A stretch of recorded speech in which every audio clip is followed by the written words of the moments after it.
பேசலாம ரொம்ப ரொம்ப அதிகமாக பேச போறது இல்லை. நான் ஒரு முன்னாள் நீதிபதி சுபாஷ். நான் கட்சியின் தலைமையில் முழுமையான நம்பிக்கையோட கட்சியில் ஜாயின் பண்ணியிருக்கிறேன்.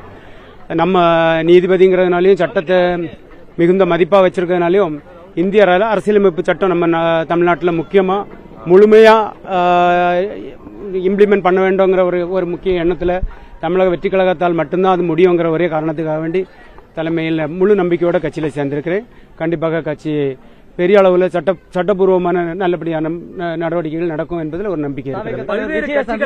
அவர் என்ன அறிவுறுத்தல்கள் வழங்கினாரு? நாங்கள் சந்திச்சோம். கட்சிக்காக எங்களை நல்லபடியாக உழைக்க சொல்லியிருக்கிறாங்க. எத்தனையோ கட்சிகள் இருக்கு, 60 ஆண்டு 70 ஆண்டு பழமையான கட்சிகள் இருந்த போதும் புதிய கட்சியில உங்களை இணைக்கிறதுக்கான காரணம் என்ன? அது முக்கியமான காரணம் சுத்தம், கை சுத்தம். தமிழகத்தில் முக்கியமாக நமக்கு இப்போ தேவை ஒரு ஊழலற்ற முழு மக்களுக்காக, பெண்களுக்காக ஒரு நன்மை பயக்கிற கட்சி வேண்டி இருக்குது. அந்த காரணத்துக்காண்டி தமிழக அதை பற்றியெல்லாம் நான் இப்போ பேசல. விருப்ப ஓய்வு பெற்றது கட்சியை சேர்த்து அந்த மாதிரி இல்லை. நான் இப்போ அதெல்லாம் முடிஞ்சு நான் இப்போ வழக்கறிஞராக இருந்துட்டு இருக்கிறேன் சென்னை ஹைகோர்ட்டில். சரியாப்பா? தேங்க்ஸ். ரொம்ப நன்றி.